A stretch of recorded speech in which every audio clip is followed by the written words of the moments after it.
Hello friends, ये जो है आपकी कक्षा 9 का जो है लेसन नंबर 2 है, पाठ 2, जिसका नाम है क्या हमारे आसपास के पदार्थ शुद्ध हैं। एनसीईआरटी में दिया गया इस पाठ का नाम कि क्या हमारे आसपास के पदार्थ जो हैं वो शुद्ध हैं कि नहीं। ये प्रश्न पूछा गया है। इसका नाम ऐसे भी हो सकता है शुद्ध और अशुद्ध पदार्थ। इसमें हम दो प्रकार के पदार्थों को पढ़ेंगे, शुद्ध पदार्थों के बारे में और अशुद्ध पदार्थों के बारे में। ठीक है, इसके पहले आपने क्या पढ़ा? इसके पहले आपने पढ़ा है कि वाष्पीकरण की वजह से शीतलता कैसे होती है, ठंडक कैसे होता है। तो उसमें बहुत सारे एग्जांपल्स आपने देखा है ना, बहुत सारे एग्जांपल्स देखा है आपने कि भाई जो है अगर कोई द्रव है वो बदलना चाहता है वाष्प में तो उसको कितनी एनर्जी चाहिए? वाष्पीकरण की गुप्त ऊष्मा के बराबर एनर्जी चाहिए, तब वो वाष्पीकृत हो जाएगा और वहाँ क्या उत्पन्न होगी? शीतलता उत्पन्न होगी। इसके एग्जाम्पल से देखा आपने। अच्छा, ये बता दो, ध्यान दें आप, आपसे पूछ सकता है कि गर्मियों में घड़े का पानी ठंडा होता है क्यों? वो ठंडियों में इतना ही ठंडा नहीं होगा, जितना अधिक ठंडा गर्मियों में होगा उतना अधिक ठंडा ठंडियों में नहीं होगा। या तो आप देख लीजिए, जो कूलर वगैरह होता है, कूलर वो गर्मियों में ज़्यादा ठंडा हवा देता है, लेकिन बरसात के मौसम में उतना ठंडा हवा नहीं देता। गर्मियों में जो कूलर्स वगैरह होते हैं वो क्या देते हैं? ठंडा हवा देते हैं। और गर्मियों में उनका पानी, गर्मियों ना कहो, ठंडियों जो है, ठंडियों में कह दो या बरसात में कह दीजिए, उनका जो जो हवा देते हैं उतना अधिक ठंडा नहीं होता, उतना अधिक ठंडा नहीं। क्यों होता है, क्यों? तो ध्यान दें आप, पहले मैं उसकी बात करके फिर इस पाठ पे आ जाता हूँ। वो दो पॉइंट्स थोड़ा मैं कवर कर लूँ। देखो, आप क्या बोलेंगे? घड़े में जो होता है छोटा छोटा छिद्र होता है। घड़े में क्या होता है? सूक्ष्म छिद्र होता है, जो कि आपको दिखाई नहीं देता है, लेकिन जैसे ही जल डालेंगे आप उस सूक्ष्म के छिद्र के माध्यम से, उन सूक्ष्म छिद्रों के माध्यम से जल कहाँ चला आता है? बाहर। आपने देखा होगा, पसीज जाता है जल ना, वो इस बार जल बाहर आता है। कैसे आया? उसमें छिद्र हैं जो कि आपको दिखाई नहीं दे रहे हैं, बहुत छोटे छिद्र हैं, उनको सूक्ष्म छिद्र कहा जाता है। तो जैसे ही जल बाहर आया, मान लीजिए, अब क्या होगा पता है? वो जल क्या होगा, उसको चाहिए, अब होगा वाष्पीकृत। तो क्या करेगा? वाष्पीकरण की गुप्त ऊष्मा के बराबर वो ऊर्जा को अवशोषित करेगा, और जब ऊर्जा को अवशोषित करेगा तो अंदर अंदर क्या महसूस होगी? ठंडक उत्पन्न।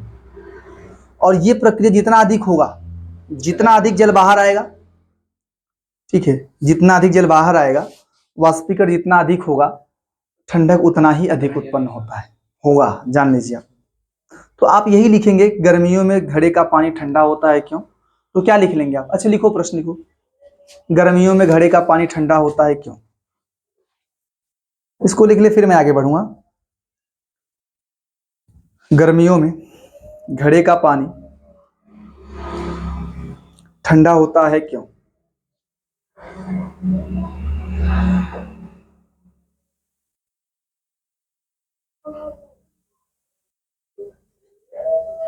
ठीक है, लिखो, घड़े में, आंसर लिखें, घड़े में सूक्ष्म छिद्र होता है, घड़े में सूक्ष्म छिद्र होता है,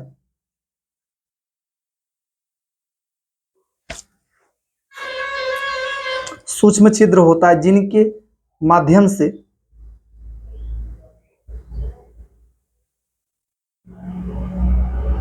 पानी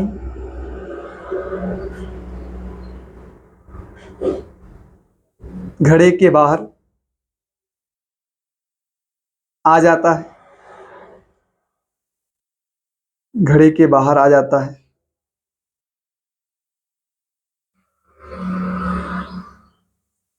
और वाष्पीकरण की, और वाष्पीकरण की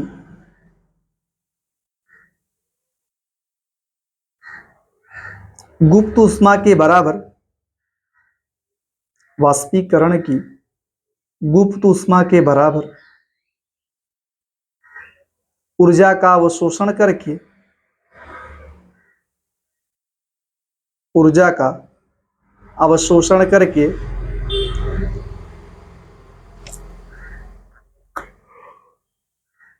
वाष्पीकृत हो जाता है। ऊर्जा का अवशोषण करके वाष्पीकृत हो जाता है,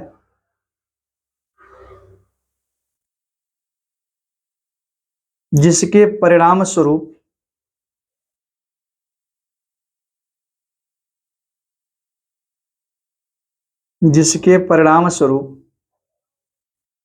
घड़े का पानी या जल भी कह सकते हैं ना, ठंडा हो जाता है। ठंडा हो जाता है।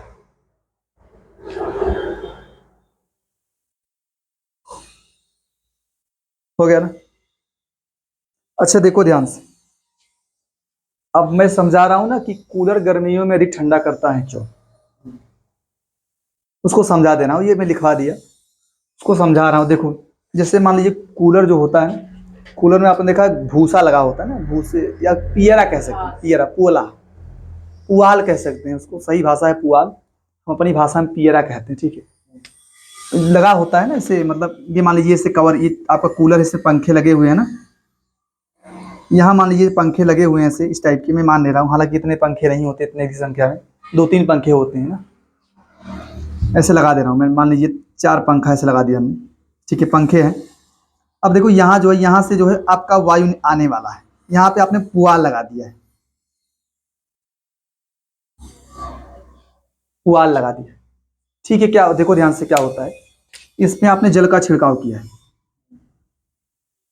क्या किया है? जल का छिड़काव। क्या होगा?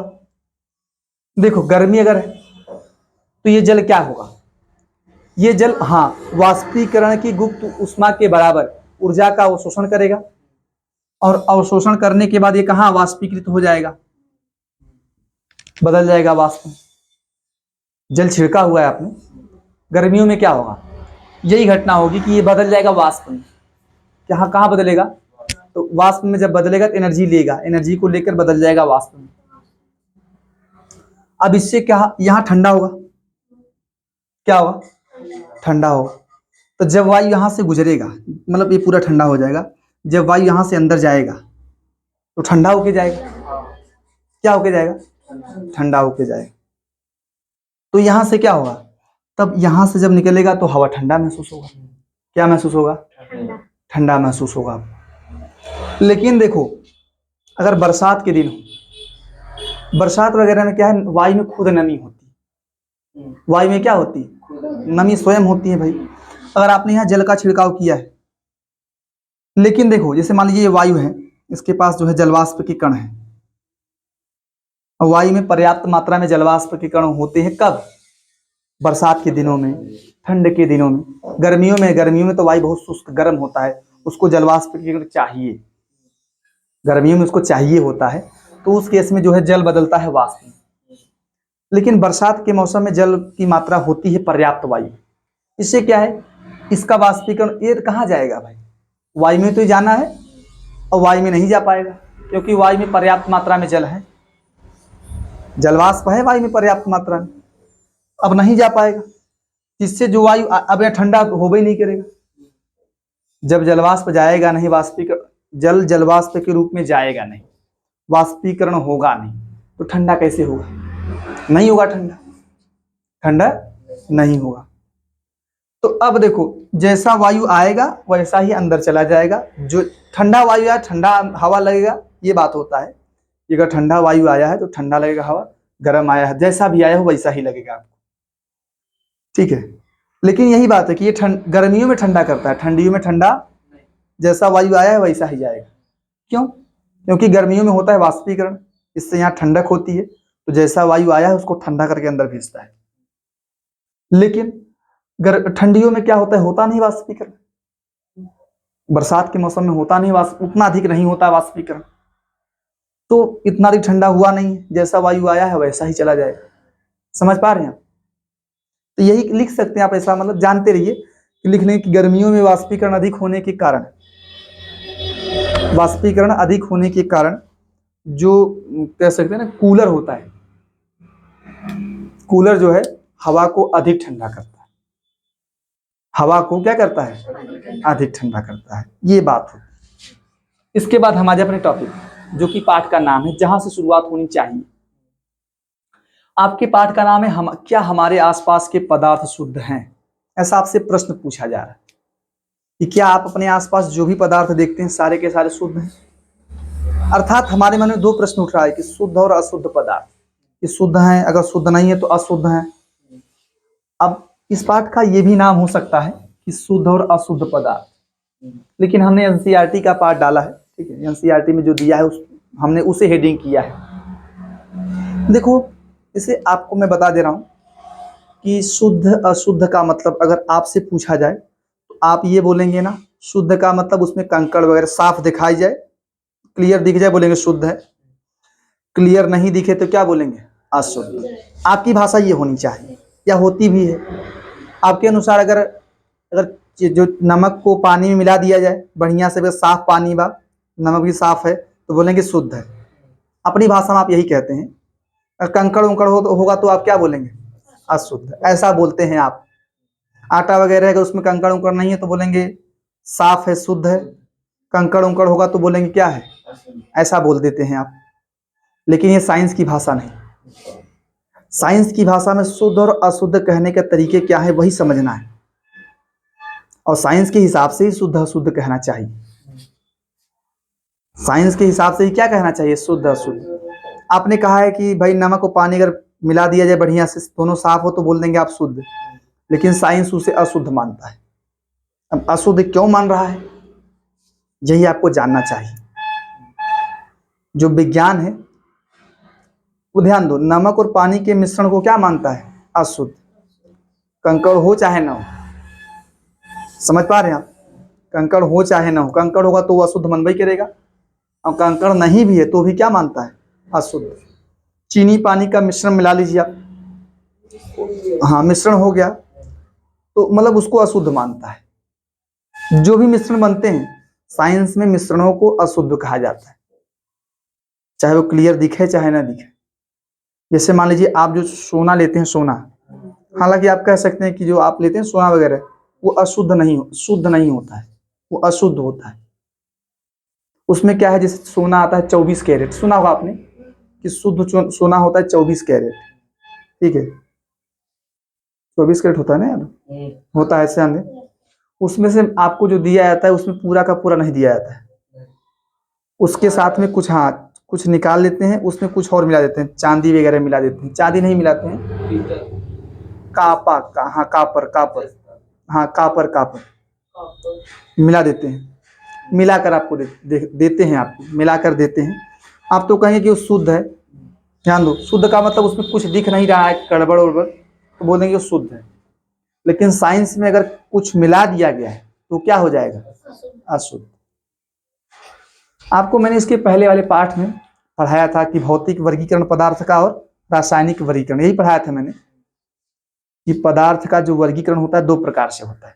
मैं फिर से करा देना, चलिए इस पाठ में फिर से बता दे रहा हूं कि जो पदार्थ का वर्गीकरण है, ध्यान दिया, पदार्थ का वर्गीकरण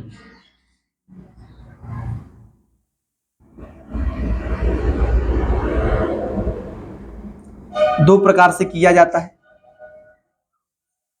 एक है भौतिक वर्गीकरण, हाँ एक है रासायनिक वर्गीकरण। भौतिक वर्गीकरण और क्या है, रासायनिक वर्गीकरण। जो भौतिक वर्गीकरण है इसमें पदार्थ की भौतिक अवस्थाएं आती हैं। सामान्य केस में 3 पढ़ते हैं, सामान्य की बात कर रहा हूं मैं। सामान्य केस में अवस्थाएं 3 होती है, ठोस है, द्रव है, गैस है, ठीक है, उस सब की बात नहीं कर रहा, सामान्य केस में 3 अवस्था की बात कर। और जो रासायनिक वर्गीकरण है इसमें पदार्थ को 2 कैटेगरी में बांटा गया है, शुद्ध पदार्थ, शुद्ध पदार्थ और अशुद्ध पदार्थ। शुद्ध पदार्थ और अशुद्ध पदार्थ। शुद्ध पदार्थ के अंतर्गत पढ़ते हैं तत्व के बारे में और यौगिक के बारे में। किसके बारे में भाई? तत्व के बारे में और यौगिक के बारे में। तत्व को 3 कैटेगरी में बांटा गया है: धातु, अधातु, उपधातु। धातु, अधातु और उपधातु। और यौगिक को 2 कैटेगरी में बांटा गया है: कार्बनिक यौगिक और अकार्बनिक यौगिक।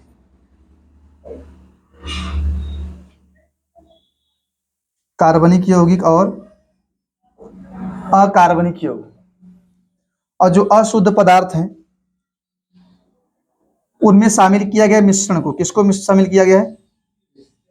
अगर आपने 2 पदार्थों को मिला दिया है, चाहे वो पदार्थ शुद्ध रहे हो चाहे वो पदार्थ अशुद्ध रहे हो, अगर आपने किन्हीं 2 पदार्थों को मिला दिया है तो वो क्या कहलाते हैं? मिश्रण। और जिन्हें अशुद्ध पदार्थ कह सकते हैं। क्या कहा जाता है? अशुद्ध पदार्थ कहा जाता है। ठीक है। मिश्रण 2 प्रकार का होता है: समांगी मिश्रण और समांगी मिश्रण, विषमांगी मिश्रण। समांगी मिश्रण पढ़ते हैं आप विलयन के बारे में, जिसे वास्तव में वास्तविक विलयन भी कहा जाता है। जानते रहिए, छोड़िए। पढ़ते हैं विलयन के बारे में।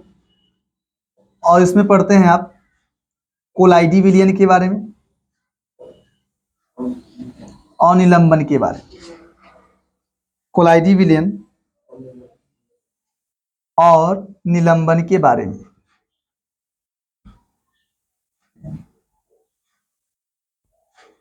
निलंबन, ये सब चीजें पढ़ेंगे। ध्यान दीजिए आप। ये ना देखो, ये आप पढ़ चुके हैं पहले पाठ में। आपने ठोस द्रव गैस के बारे में पहले पाठ में पढ़ लिया है। और ये भी पढ़ लिया कि ठोस को द्रव में कैसे बदले, द्रव को गैस में कैसे बदले, गैस को द्रव में कैसे बदले, द्रव को ठोस में कैसे बदले। ये सब प्रोसेस आपने पढ़ लिया है। इस प्रक्रिया को बोलते हैं पदार्थ की अवस्थाओं में अंतः परिवर्तन। ठोस को द्रव में बदलना, द्रव को गैस में बदलना, गैस को द्रव में बदलना, द्रव को ठोस में बदलना। अर्थात हम कह सकते हैं कि पदार्थ की एक अवस्था का दूसरी अवस्था में परिवर्तन, इसी का नाम है पदार्थ की अवस्थाओं में अंतः परिवर्तन। पदार्थ की एक अवस्था का दूसरी अवस्था में परिवर्तन किया जाए, इसी को कह सकते हैं पदार्थ की अवस्थाओं में अंतः परिवर्तन, जो कि आप पढ़ चुके हैं। पढ़ लिए हैं ना आप लोग, इसके बारे में पढ़ चुके हैं। अब हमको इस पाठ में इसके बारे में पढ़ना है कि शुद्ध पदार्थों के बारे में और अशुद्ध पदार्थ के बारे में। मैंने बता भी दिया कि आपके हिसाब से शुद्ध पदार्थ क्या होते हैं। आपके हिसाब से शुद्ध पदार्थ क्या होते हैं? आपने कहा कि भाई कुछ मिलाया ना गया हो, साफ दिख जाए शुद्ध पदार्थ कह देंगे आप, और साफ नहीं दिखे तो क्या बोलेंगे? अशुद्ध पदार्थ। क्लियर ना दिखे तो बोलेंगे अशुद्ध पदार्थ। लेकिन साइंस की भाषा कुछ अलग है, जिसको हम जानने का प्रयास करते। देखो, सबसे पहले आप जानिए तत्व के बारे में और यौगिक के बारे में। तत्व के बारे में और कितना समय हो रहा है? 18 हो गया। तो मैं वही बता दे रहा हूं आपको, ध्यान दो। सबसे पहले आप ना ये जानते रहो, जो परमाणु नहीं, परमाणु का एग्जाम्पल मैं दे रहा हूं। ये जानते रहो, जो पदार्थ नहीं, पदार्थ बना है परमाणु से। किससे बना है? और परमाणु से बना है, ध्यान दें, परमाणु अणु से नहीं बना है। ये पदार्थ बना है परमाणु, ये बात है। पदार्थ किससे बना है? परमाणु से। हम बात कर रहे हैं, अब यहां बात करेंगे जो परमाणु है वो बनाया है अणु को। ध्यान दें आप, यहां बात हो रही है ना, ये जानते रहिए पदार्थ किससे बना है। मैं लिख भी दे रहा, पदार्थ परमाणु से बना है, परमाणुओं से बना है। कोई भी पदार्थ हो जाए, अब बोलेंगे पदार्थ क्या है? ठोस, द्रव, गैस, जो भी आपके आसपास पदार्थ हैं वो सभी किससे बने हैं? परमाणुओं से बने। अब परमाणुओं से अणु बनता है। क्या बनता है? अब बोलेंगे परमाणु क्या है, अणु क्या है, यही सब मुझे बताना है। ठीक है, तो परमाणु अणु को जानने के लिए सबसे पहले आप समझो कि परमाणु कैसे पहचानते हैं। परमाणु को पहचानने का तरीका, जैसे आपने सोडियम का नाम सुना है, आपने लिथियम का नाम सुना है, आपने हाइड्रोजन का नाम सुना है, हीलियम बोल दो, मैग्नीशियम का नाम सुना है आपने। ठीक है, ये सब परमाणु है। Sodium, lithium, helium, magnesium, hydrogen, ये सब क्या है, परमाणु। अणु किसे कहा जाता है? अणु कहा जाता है जब परमाणुओं की संख्या 2 या 2 से अधिक हो। क्या कहा जाता है? अणु का मतलब है कि 2 या 2 से अधिक, 2 या 2 से अधिक